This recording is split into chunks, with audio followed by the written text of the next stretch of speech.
Hello everyone, welcome back to the channel Akash Ajit Tech. आज हम लोग क्वेश्चन नंबर 4 को एनालाइज करने वाले हैं एक्सरसाइज 4.2 के। और इससे पहले हम लोगों ने प्रीवियस लेक्चर्स में पहले वाला क्वेश्चन को एनालाइज किया था बेहतरीन तरीके से। अगर आप लोग चैनल पर न्यू हैं तो ज़रूर चैनल को सब्सक्राइब करें, लाइक करें, कमेंट करें।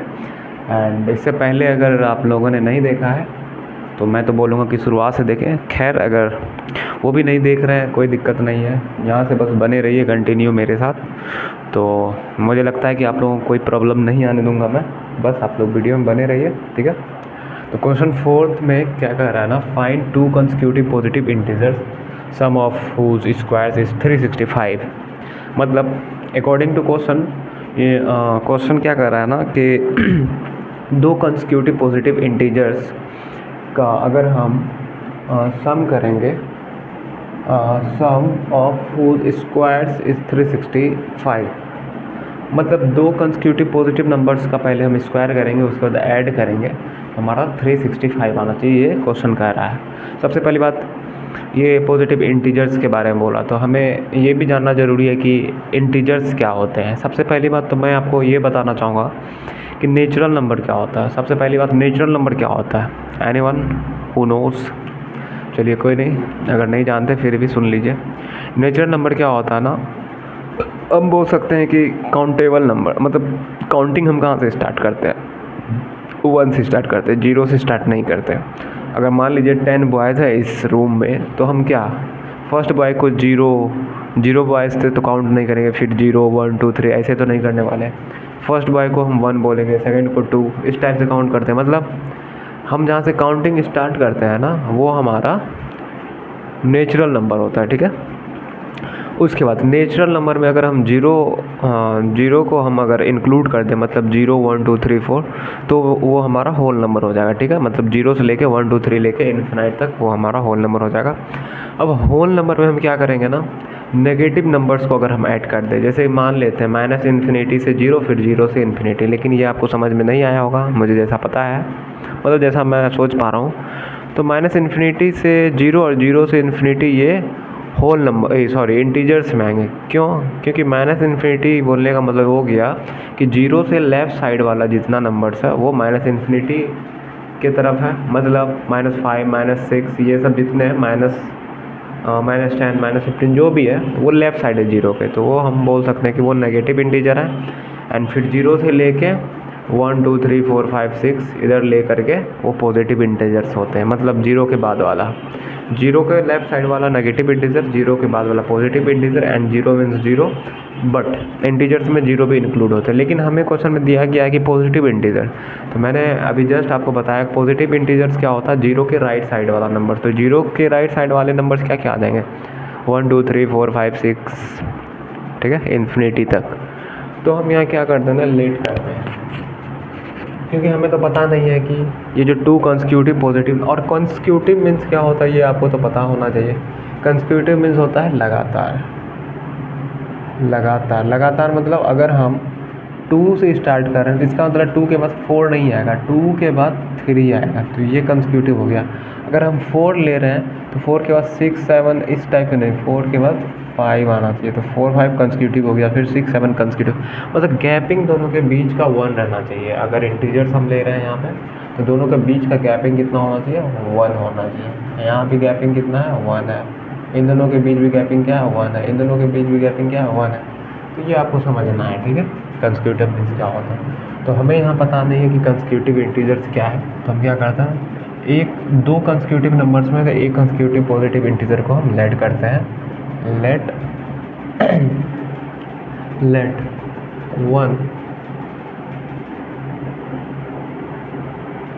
1 नंबर या फर्स्ट पॉजिटिव इंटीजर हम बोल सकते हैं यहाँ पे, late first positive integer, first positive integer is x। हम x ले लिए, तो so second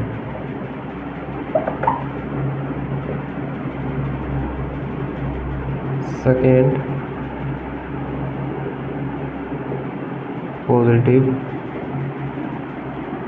second positive integer क्या हो जाएगा, मान लेते हैं हम 0 के राइट साइड वाला इधर जितने नंबर्स हैं 1 2 3 4 5, तो पॉजिटिव इंटीजर ले रहे हैं, ये सारा क्या है पॉजिटिव इंटीजर्स है।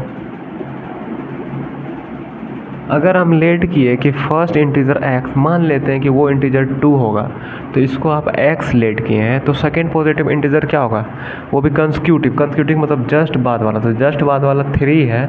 इसका मतलब x में हम +1 करेंगे तभी 3 जाएंगे, अगर 2 वो है तो अभी तो हमें पता नहीं है कि वो 2 है क्या है, इसलिए हम x लेट किए हैं, मतलब 1 का गैपिंग आ रहा। तो x अगर फर्स्ट इंटीजर है पॉजिटिव इंटीजर, तो सेकेंड वाला क्या हो जाएगा x +1।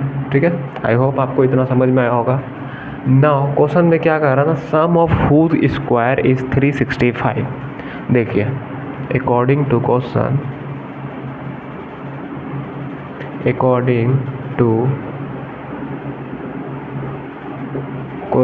वो बोल रहा है कि सम ऑफ हुज स्क्वायर, पहले आप स्क्वायर्स कर लीजिए सबका, पॉजिटिव जो फर्स्ट मेरा नंबर था उसका स्क्वायर कर लिए, फिर सेकेंड मेरा जो पॉजिटिव इंटीजर था x +1 उसका भी स्क्वायर कर लेंगे।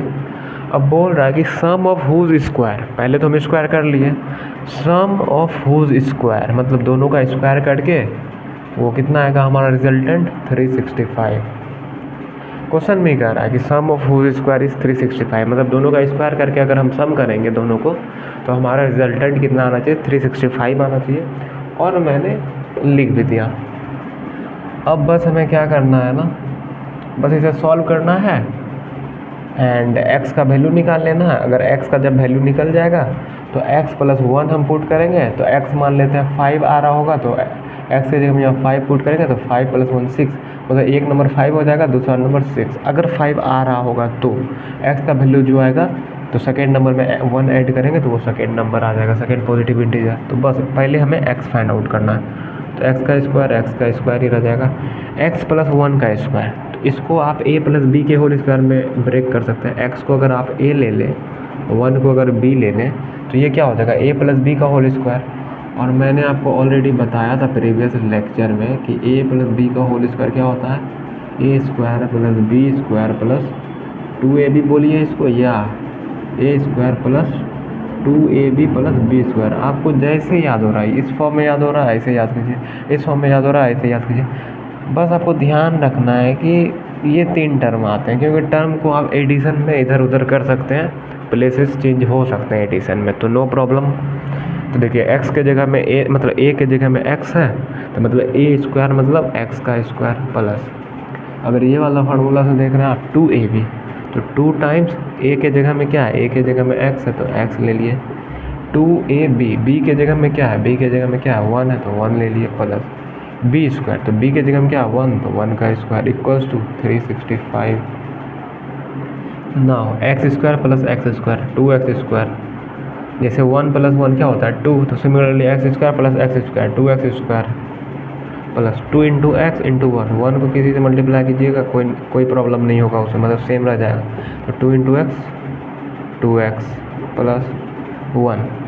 हाँ, अगर 1 को आप 0 में मल्टीप्लाई करेंगे तो ऑब्वियस सी बात है वो 0 ही आएगा, तो आपको वो नहीं सोचना। यहाँ पे अगर मैं बोल रहा हूँ 1 से मल्टीप्लाई कर रहे हैं इसमें, तो उसमें कोई चेंजेस नहीं आएंगे, ये सेम रह जाएंगे। तो 2 × x 2x और 1 का स्क्वायर 1 ही रह जाएगा, 365। नौ अब क्या करेंगे ना, 2x² + 2x, इधर 1 है इधर 365। अगर 365 को आप लेफ़्ट साइड लेके आएंगे तो इसका साइन पॉजिटिव है, इधर आके नेगेटिव हो जाएगा, तो इधर 1 ऑलरेडी है -365। अब इधर से तो हम 365 को इधर लेके आ गए, तो इधर बचा क्या 0। नाउ 2x² + 2x 1 - 365, तो 365 में अगर आप देखें ये 1 छोटा क्या 1 तो एक्चुअली बड़ा है साइन में अगर हम देखें, लेकिन आप ऐसे देखिए ना माइनस वाला टर्म क्या है ज़्यादा बड़ा लग रहा है आपको, तो इसका मतलब ऑल ओवर टर्म में क्या आएगा नेगेटिव ही आएगा। और 365 में 1 को आप सब्ट्रैक्ट कर दीजिए तो 364 आ जाएगा। अगर मान लीजिए आपको इन सब चीज़ों में भी प्रॉब्लम आ रहा हो, जो कि होना नहीं चाहिए, लेकिन फिर भी आ रहा होगा, तो आप कम से कम कमेंट करें वीडियो में, और मैं ट्राई करूँगा कि इसके लिए एक डेडिकेटेड अलग से वीडियो बना दूँ सब्ट्रैक्शन और एडिशन के लिए। एक्चुअली आपको तो सब्ट्रैक्शन एडिशन आना चाहिए, फिर भी अगर नहीं आ रहा होगा तो कोई बात नहीं, मैं ज़रूर ट्राई करूँगा आप लोगों को समझाने का बेहतरीन तरीके से। 365 में 1 को हम जब ऐड करेंगे तो कितना होता है -364, क्योंकि ऑल ओवर मेरे पास कितना है माइनस साइन है। अब यहाँ पे आप देख लीजिए, जैसे कि एग्जांपल देता हूँ, -5 है और इसमें +2 ऐड कर रहे हैं ऑल ओवर। देखिए यहाँ पे अगर आप साइन को भूल जाइएगा तो यहाँ 5 बड़ा दिख रहा है, तो लेकिन 5 बड़ा दिख रहा है, लेकिन 5 का साइन क्या है, पॉजिटिव नहीं है नेगेटिव है, तो नेगेटिव आएगा ऑल ओवर। अब 5 में हमको क्या करना है 2 ऐड करना, लेकिन 5 क्या है मेरा नेगेटिव वाला, तो 5 में 2 को हम माइनस कर देंगे तो कितना बचेगा 3, और पहले से नेगेटिव था। या अगर आपको ऐसे दिक्कत आ रहा होगा तो आप ऐसे भी कर सकते हैं, 5 का साइन बड़ा वाला नंबर का साइन क्या है माइनस बाहर कर लेंगे, तो ब्रैकेट में 5 और इसको 2 को सब्ट्रैक्ट कर देंगे, तो बाहर का माइनस 5 में 2 गया 3, -3 आ गया। खैर आपको दिक्कत तो नहीं होना चाहिए इसमें, छोड़िए। अब देखिए यहाँ पे 2x² + 2x - 364 = 0। यहाँ आप देख पा रहे होंगे ये 2 से ये सारा टर्म डिवाइड हो जाएगा, और डिवाइड हम करेंगे क्योंकि टर्म हमें छोटा करना है, जिससे हमारा कैलकुलेशन क्या होगा शॉर्ट होगा, मतलब ईजी हो जाएगा, ठीक है, और लेंदी नहीं होगा। तो हम क्या करते हैं ना 2 से डिवाइड कर देते हैं तीनों टर्म को, मतलब लेफ़्ट और राइट साइड में हम 2 से क्या कर देते हैं डिवाइड कर देते हैं। अगर आप लेफ़्ट साइड में, चलिए हम आपको लिख कर ही दे देते हैं ताकि आपको बाद में प्रॉब्लम ना आए, क्योंकि बहुत बार क्या होता है ना कि डायरेक्टली करने के बाद स्टूडेंट्स भूल जाते हैं कि आखिर किया क्या गया था। मैं यहाँ लिख देता हूँ dividing by 2 on both side मतलब लेफ़्ट साइड भी डिवाइड करेंगे 2 से, राइट साइड भी डिवाइड करेंगे 2 से, ठीक है। तब क्या होगा हमारा, तो 2 से जब हम डिवाइड करेंगे तो 2 से एक बार इसको भी डिवाइड करना पड़ेगा, 2 से एक बार इसको भी डिवाइड करना पड़ेगा, 2 से इसको भी डिवाइड करना पड़ेगा, और 2 से इसको भी डिवाइड करना पड़ेगा। चलिए करते हैं। तो 2 से जब डिवाइड करेंगे तो नीचे में 2 आएगा। चलिए मैं दिखा देता हूँ आपको, टर्म क्या है 2x², इसको भी 2 से डिवाइड कीजिए, प्लस फिर है 2x, अब 2x में भी 2 से डिवाइड कर देते हैं, ठीक है, माइनस अब क्या था -364, इसमें भी 2 से डिवाइड, चलिए कर देते हैं। इधर 0 है तो 0 में भी 2 से डिवाइड कर देते हैं, और आपको पता है कि 0 में किसी नंबर से भी हम डिवाइड कर दें वो 0 ही रहता है, तो इसका ऑल ओवर वैल्यू 0 ही रहेगा, ये आपको ध्यान रखना है ना। 2 से डिवाइड करेंगे 2 × 1 = 2, 2 × 1 = 2, बचा क्या x², प्लस यहाँ भी 2 × 1 = 2, 2 × 1 = 2, यहाँ क्या बचा x, यहाँ क्या बचेगा 2 × 1 = 2, 2 × 1 = 2, 2 × 8 = 16, 2 × 2 = 4, यहाँ 182 बच जाएगा माइनस में, और इधर तो ये 0 में डिवाइड करेंगे किसी नंबर से 0 ही रह जाएगा ना। अब मैंने आपको फैक्टराइजेशन मेथड से बताया था कि रूट्स हम कैसे फाइंड आउट करते हैं या सॉल्यूशन कैसे फाइंड आउट करते हैं किसी क्वाड्रेटिक इक्वेशन के। तो यहाँ पे -182 है, -182 को x² वाले टर्म से मल्टीप्लाई करेंगे तो -182x² आ जाएगा। मतलब अब ये -182 को स्प्लिट करना, ऐसे स्प्लिट करना कि ये वाला टर्म जो है स्प्लिट करने के बाद जो टर्म आएंगे दो, उसको ऐड करने के बाद इतना आना चाहिए बीच वाले के बराबर, मतलब मिडिल वाले के बराबर। और ये जो स्प्लिट करेंगे वो उन दोनों टर्म का अगर हम मल्टीप्लिकेशन करेंगे तो वो फर्स्ट टर्म और लास्ट टर्म के बराबर होना चाहिए। पहले इसको मल्टीप्लाई करते हैं, मैं यहाँ पे बता देता हूँ आपको, -182 × x², -182 × x², तो कितना आ जाएगा -182x² ही आ जाएगा, ठीक है। लेकिन ये x² को भी भूलते हैं, अभी हम 182 को देखते हैं। तो 182 को हम डिवाइड, मतलब कि इसका फैक्टर्स फाइंड आउट करते हैं। पहले 2 से अगर करें तो 9 1, 13 से देंगे करेंगे डिवाइड तो 7 टाइम्स में, ठीक है। अब देखिए यहाँ पे क्या क्या फैक्टर आया, 2, 13 एंड 7। और हमें ऐसे दो नंबर से स्प्लिट करना है कि ऐड करने के बाद एक्स मतलब ये वाला टर्म आ जाए एक्स वाला। तो इसको आप ऐसे लिख सकते हैं 2 को मल्टीप्लाई कीजिए इस 7 को 2 से मल्टीप्लाई कीजिए तो 14 यहाँ 13। 14 में 13 अगर सब्ट्रैक्ट कर दे तो 1 बचेगा। अगर 14 इंटू 13 करेंगे तो 182 मिलेगा, मतलब सही आ रहा है। ये दोनों को मल्टीप्लाई करने का 182 आ रहा था, ठीक है। तो यहाँ पे देखिए एक्स स्क्वायर प्लस 14 और 13 आ रहा है मेरा फैक्टर।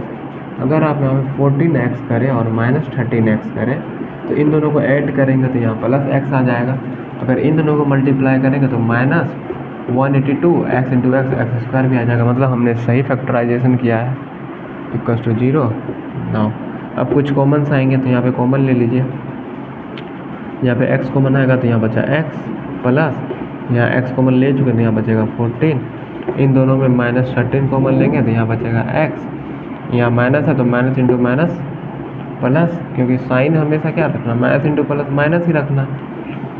तो फिर 13 से डिवाइड करेंगे 182 में तो 14 टाइम्स में लगेगा इक्वल्स टू 0। फिर यहाँ पे ये वाला बॉक्स सेम है, क्योंकि यहाँ भी x प्लस 14 है, यहाँ भी x प्लस 14 है।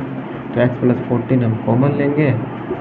अब जो बचेगा उसको भी ब्रैकेट में लिखेंगे तो बचा कि इधर x, इधर बचा माइनस 13 इक्वल टू 0। और मैंने आपको बताया था जब इस टाइप से फैक्टराइजेशन में आ जाए तो एक बार सबको 0 करेंगे तो x प्लस 14 इक्वल टू 0 और x माइनस 13 इक्वल टू 0। तो x बराबर क्या हो जाएगा, ये प्लस 14 है, इधर जाके माइनस 14 हो जाएगा, और x बराबर इधर माइनस 13 है, इधर जाके पॉजिटिव 13 हो जाएगा। और याद रखिए कि मैंने x क्या माना था, let first positive integer equals to x। ये ध्यान रखिएगा, ये क्या फर्स्ट पॉजिटिव इंटीजर है, पॉजिटिव इंटीजर। तो x तो यहाँ पे मेरा नेगेटिव निकल रहा, मतलब ये हमारा नहीं हो सकता, क्योंकि हमने पहले ही माना था ये पॉजिटिव इंटीजर है। तो पॉजिटिव क्या निकल रहा है 13, तो हम बोल देंगे so first positive integer is 13 and second positive integer इस कितना, हमें क्या पता था x प्लस 1, तो 13 प्लस 1 करेंगे 14 आ जाएगा। मतलब हम बोल सकते हैं वो पॉजिटिव इंटीजर्स क्या क्या हो जाएंगे 13 एंड 14। तो फाइनल आंसर में आप 13 एंड 14 लिख सकते हैं। आई होप कि आपको समझ में आया होगा। अब आप ये सोच रहे होंगे इतना छोटा वीडियो को मैं जो 1-2 मिनट में बता सकता था वो शायद अभी हो गए होंगे 10-15 मिनट, नहीं पता मुझे कि मैंने इतना टाइम क्यों कंज्यूम किया। अगर आप समझदार होंगे तो आपको खुद समझ में आ गया होगा कि ऐसा मैं क्यों कर रहा हूँ। मान लीजिए मैं 2 मिनट में ही इसे निपटा देता, यूट्यूब पर बहुत सारे वीडियो मिल जाएंगे, 1 मिनट 2 मिनट में इस क्वेश्चन को कोई भी एनालाइज कर दिया होगा। वो डायरेक्ट फैक्टराइजेशन किया होगा, डायरेक्ट ये वो जो किया होगा a प्लस बी के होल स्क्वायर में बैठा दिया होगा। लेकिन मैंने क्या किया ना, यहाँ पे a प्लस बी का होल स्क्वायर आपको समझाने के लिए लिखा, a कौन सा टर्म है b कौन सा टर्म है वो मैंने पुट करके दिखा दिया। फिर एक एक टर्म मैंने बताया कि डिवाइड किया है तो मैंने डिवाइड भी करके दिखा दिया, बाद में ये सब समझा दिया। तो इससे होता क्या ना कि स्टूडेंट को समझ में आता है कि आखिर क्वेश्चन में बोला क्या जा रहा और हम कर क्या रहे हैं आंसर को फाइंड आउट करने के लिए। तो इससे क्या होता है ना, आपको ज़्यादा समझ में आता है, वो लॉन्ग टर्म के लिए आपके साथ रहता है आपका मेमोरी, ठीक है। इससे ये भी फ़ायदा है कि आप नए क्वेश्चंस को अपने तरीके से बना सकते हैं, वो भी परफेक्टली, आपको किसी की ज़रूरत भी ना पड़ेगी, ठीक है। और मैं ये ही बोलूँगा आपको कि अगर आप एक भी क्वेश्चन कर रहे हैं तो उसे बढ़िया से करें, ठीक है। तो चलिए चलते हैं नेक्स्ट क्वेश्चन में। नाउ क्वेश्चन नंबर 5 को हम लोग अब देखने वाले हैं। क्वेश्चन नंबर 5 क्या है, the altitude of a right angle triangle.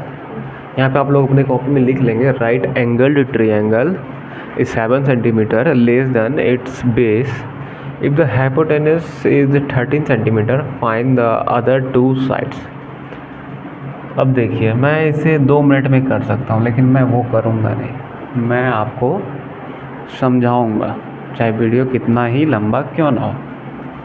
तो देखिए सबसे पहले बात, राइट एंगल ट्रायंगल क्या होता है वो समझते हैं। राइट एंगल ट्रायंगल आप इसकी नेमिंग भी कर सकते हैं, अगर इसको ए बोलते हैं, इसको बी, इसको सी। तो राइट एंगल ट्रायंगल क्या होता है ना, उसमें एक एंगल हमारा 90 डिग्री होता है। ये जो मैं साइन दे रहा हूँ ना यहाँ इस टाइप का, इसको अगर यहाँ 90 डिग्री नहीं भी लिखा होता मैं, तो इसका मतलब होता कि ये 90 डिग्री का एंगल है। मतलब एंगल बी जो है हमारा वो 90 डिग्री को रिप्रेजेंट करेगा, एक राइट एंगल ट्रायंगल अगर ये है तो। और ये दोनों एंगल क्या होगा ना, लेस देन 40, सॉरी ये दोनों एंगल जो है ना, ये भी 90 डिग्री से कम होगा, ये भी 90 डिग्री से कम होगा। लेकिन आपको ये भी पता होगा कि किसी भी ट्रायंगल में सम ऑफ एंगल्स क्या होता है, 180 डिग्री होता है। मतलब इस एंगल को भी ऐड करेंगे, इस एंगल को भी ऐड करेंगे, इस एंगल को भी ऐड करेंगे, तो 180 आना चाहिए। अब देखिए एंगल बी ही अकेला 90 डिग्री है, बी ही अकेला 90 डिग्री है, इसका मतलब angle A plus angle C को ऐड करेंगे तो 90 डिग्री होना चाहिए, मतलब दोनों मिला के 90 डिग्री होगा। ये एक बेसिक नॉलेज मैंने आपको राइट एंगल ट्रायंगल का दे दिया। और इसमें एक चीज़ आता है ना क्या, राइट एंगल ट्रायंगल में देखिए ये जो बड़ा वाला साइड आपको दिख रहा है ना, स्लोप वाला, ये जो स्लोप आपको दिख रहा है ना, इसको हम बोलते हैं हाइपोटेनियस, इसको बोलते हैं हाइपोटेनियस। और इसको रिप्रेजेंट करते हैं हम स्मॉल एच या कैपिटल एच से आप बोल सकते हैं, ठीक है। और ये सबसे बड़ा साइड होता है राइट एंगल ट्रायंगल में, ठीक है। और ये जो 90 डिग्री देख रहे हैं आप, 90 डिग्री जिस बेस के कारण बन रहा है, देखिए 90 डिग्री दो साइड के अकॉर्डिंग बन रहा है, एक ये वाला साइड, एक ये वाला साइड, ठीक है। लेकिन आप ये देखिए अगर ये हाइपोटेनियस है तो हाइपोटेनियस और ये जो साइड है हमारा बी सी, ये हमारा बेस आ जाता है, और बेस का लेंथ सबसे छोटा होता है, ठीक है, आपको ये याद रखना। और एल्टीट्यूड जो है हमारा ये वाला हो जाएगा, देखिए ये हो गया एल्टीट्यूड। और ज़रूरी नहीं है कि बेस हमेशा छोटा ही होगा, ठीक है, कोई ज़रूरी नहीं है, वो क्वेश्चन पे डिपेंड करेगा। एल्टीट्यूड भी छोटा हो सकता है, बेस भी छोटा हो सकता है, या एल्टीट्यूड बड़ा हो सकता है, बेस छोटा हो सकता है, कुछ भी हो सकता है, लेकिन हाइपोटेनियस हमेशा बड़ा ही होता है, ये आपको ध्यान रखना है, ठीक है। और राइट एंगल ट्रायंगल में क्या होता है ना, अगर हम हाइपोटेनियस को ऐसे दिखाएं और एल्टीट्यूड को अगर हम पी से दिखाएं, मतलब परपेंडिकुलर से, और बेस को हम बी से दिखाएं, इसको स्मॉल ऐसे ही दिखा देते हैं, तो राइट एंगल ट्रायंगल में क्या होता है ना, हम बोल सकते हैं कि हाइपोटेनियस का square H square equals to क्या होता है ना, परपेंडिकुलर का स्क्वायर प्लस बेस का स्क्वायर के बराबर होता है। और अगर आपको यहाँ से हाइपोटेनियस चाहिए, सिर्फ हाइपोटेनियस, तो यहाँ से स्क्वायर हटाएंगे तो इधर राइट साइड अंडर रूट आ जाएगा, तो under root of P square plus B square आ जाएगा, ठीक है। ये आपको एक राइट एंगल ट्रायंगल के लिए थोड़ा सा ध्यान रखना है, ठीक है। एंड तो यहाँ बोल रहा है altitude of a right angle triangle is 7 centimetre less than its base. इसका मतलब हमें बेस पहले लेट करना होगा, let base is equal to x centimetre, base का लेंथ क्या है, यहाँ बोल सकते हैं आप let length of base is x centimetre, so altitude का लेंथ कितना होगा आप लिख लेंगे यहाँ पे, so length of altitude equal to, यहाँ बोला जरा 7 सेंटीमीटर लेस है तो x माइनस 7 सेंटीमीटर कर देंगे, ये भी सेंटीमीटर में, तो x माइनस 7 सेंटीमीटर कर देंगे, मतलब बेस में अगर हम 7 सेंटीमीटर डिड्यूस कर देंगे तो वो हमारा एल्टीट्यूड मिलेगा, ठीक है। एंड ऑल्सो गिवन, यहाँ पे गिवन क्या है ना, हाइपोटेनियस h/p(O) हाइपोटेनियस गिवन है कितना, 13 सेंटीमीटर। अब हमको बोला find out the other two sides, मतलब टू साइड्स, एक हमें तो एल्टीट्यूड पता नहीं है कितना है और एक बेस कितना है वो भी पता नहीं था, मतलब हमें वही फाइंड आउट करना।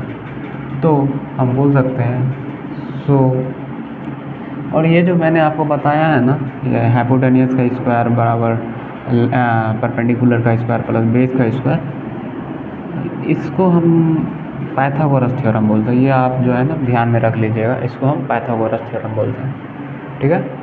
क्या बोलते हैं ना, Pythagoras, according to Pythagoras.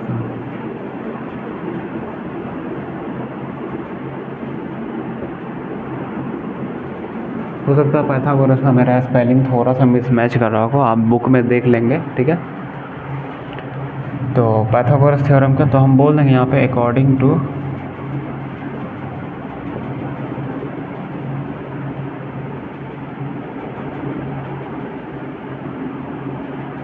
Pythagoras theorem hypotenuse का स्क्वायर इक्वल्स टू परपेंडिकुलर का स्क्वायर प्लस बेस का स्क्वायर, ठीक है।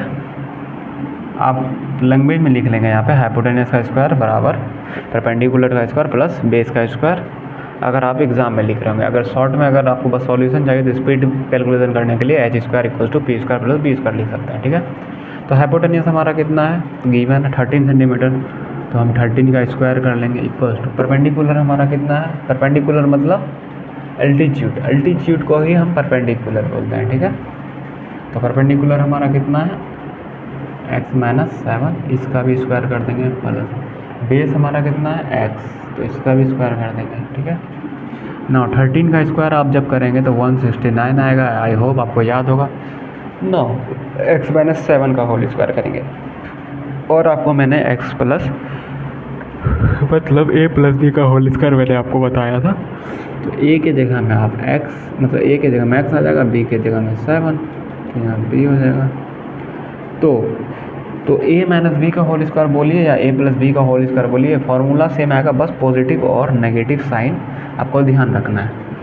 तो a स्क्वायर मतलब x का स्क्वायर, ठीक है, प्लस 2ab, 2a के जगह में कितना है x और b के जगह में कितना है माइनस 7, तो आपको माइनस ध्यान में रखना है, ठीक है, प्लस b स्क्वायर के जगह में क्या है माइनस 7, तो माइनस 7 का स्क्वायर आ जाएगा।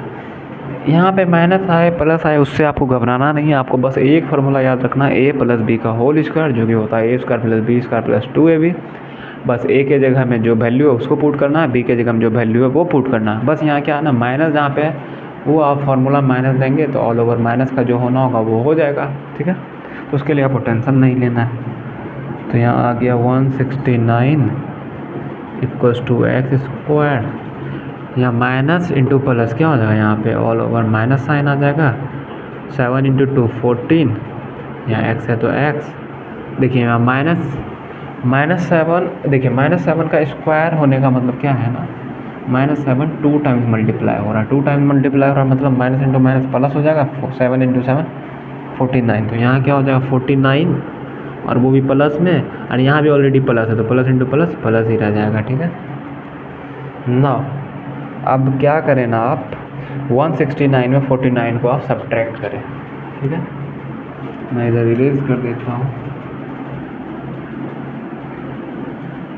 कॉपी में आप लोग ज़रूर लिख लेंगे, ठीक है।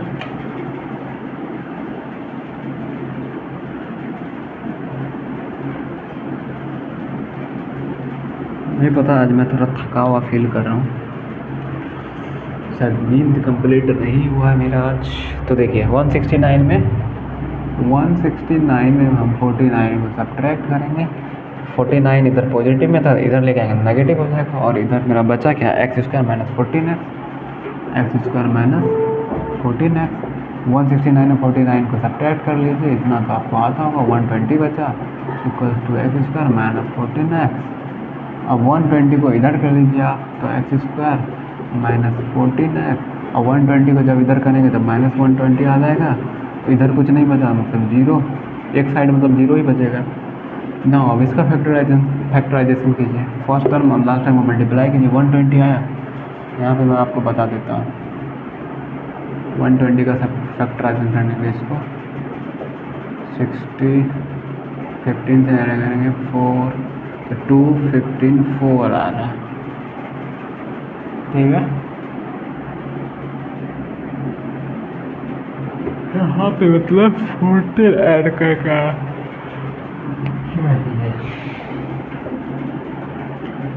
15 को आप 3 इंटू 5 भी ले सकते हैं, 4 को 2 इंटू 2 भी ले सकते हैं। अगर आप 14 6 20, इसका मैंने कुछ गलत तो नहीं किया था, 0 2 1 एक्स स्क्वायर माइनस 14। ठीक है, इसका फैक्टराइजेशन क्या किया था मैंने, वीडियो लंबा ना हो जाए इसलिए मैं देख लेता हूँ यहाँ पे।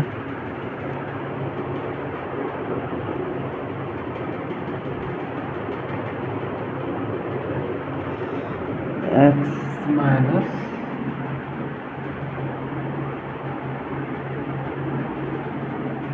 ये क्या हो गया, मतलब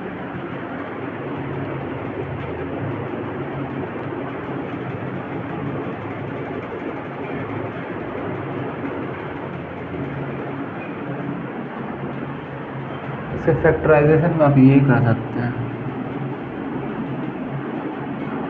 4 3 12। अरे ये देखिए 120 है ना, सॉरी यहाँ पे मैंने कैलकुलेशन मिस्टेक किया। देखिए क्या हुआ, एक्स स्क्वायर बी की जगह में इतना था, ये वाला एक्स स्क्वायर हमने क्या किया, इसको तो भूल गए हम लोग, इसलिए ना मैं कंफ्यूज हो गया था। तो यहाँ देखिए x square plus x square कितना हो जाएगा, 2x स्क्वायर आ जाएगा। ठीक है ना, कैलकुलेशन में यहाँ 2x स्क्वायर आएगा, यहाँ पे 2x स्क्वायर आएगा, यहाँ पे 2x स्क्वायर आएगा ना। अब 2 से देखिए यहाँ पे 2 कॉमन है, यहाँ पे 2 कॉमन है, यहाँ पे 2 कॉमन है, 2 से सब में डिवाइड कर दिया left side right side, 2 cancel हो जाएगा, यहाँ पर जाएगा एक्स स्क्वायर, यहाँ पर जाएगा 7x और यहाँ पर जाएगा 60 इक्वल टू 0, क्योंकि 2 से सब कुछ 0 से मतलब 2 से डिवाइड करना सब टर्म को, इधर भी 2 से डिवाइड करेंगे 0 को, इधर भी डिवाइड करेंगे तो 0 डिवाइड बाई 2 0 ही आ जाएगा। अब फैक्टराइज कीजिए 60 इंटू एक्स स्क्वायर मतलब 60 का, तो आप ऐसे कर सकते हैं 2n minus 2x plus 5x, ऐसे हो सकता है, क्योंकि आप जब ऐड करेंगे 12 माइनस 12x और प्लस 5x को तो माइनस 7x आएगा, और इन दोनों को जब मल्टीप्लाई करेंगे तो इस टर्म और इस टर्म को मल्टीप्लाई करने के बाद जितना आएगा उसके इक्वल आएगा, मतलब 12 पंचे 60x स्क्वायर, तो यहाँ पे माइनस 16x स्क्वायर। ठीक है, मतलब सही है हमारा। अब इन दोनों में x कॉमन लीजिए तो यहाँ बच जाएगा x, यहाँ बच जाएगा माइनस 12, यहाँ 5 कॉमन लेंगे तो यहाँ बच जाएगा x, यहाँ बच जाएगा माइनस 12 इक्वल टू 0। ये भी बॉक्स में सेम, ये भी बॉक्स में सेम, तो सेम मतलब सेम बॉक्स का हम कॉमन ले लिए, जो बचा उसको ब्रैकेट में लिखना, मतलब यहाँ x बचा x, यहाँ प्लस 5 बचा इक्वल टू 0। नो, इस बॉक्स को एक बार 0 करेंगे, इस बॉक्स को एक बार 0 करेंगे तो x बराबर इधर प्लस 12 आएगा या इधर x बराबर माइनस 5 आएगा। लेकिन हमने बेस को माना x जो कि सेंटीमीटर में, और कोई भी लेंथ हमारा नेगेटिव में नहीं आ सकता, तो ये लेंथ है तो ये नेगेटिव वाला होगा नहीं, इसका मतलब बेस हमारा x बराबर 12 सेंटीमीटर हो जाएगा। एंड हम जो एल्टीट्यूड माने थे x माइनस 7, तो हम डायरेक्ट बोल सकते हैं एल्टीट्यूड बराबर x माइनस 7 था, मतलब 12 माइनस 7 करेंगे मतलब 5 सेंटीमीटर बचेगा, हैंस ये आंसर आपका हो गया। ठीक है, तो आप लिख देंगे। आई होप आपको समझ में आया होगा। ठीक है, और चैनल पर नहीं हो तो ज़रूर चैनल को सब्सक्राइब करें, लाइक करें, कमेंट करें, अपने दोस्तों में भी शेयर करें। और आज के लिए बस इतना ही, मिलते हैं बाद में नेक्स्ट वीडियो में, तब तक के लिए टेक केयर, बाय।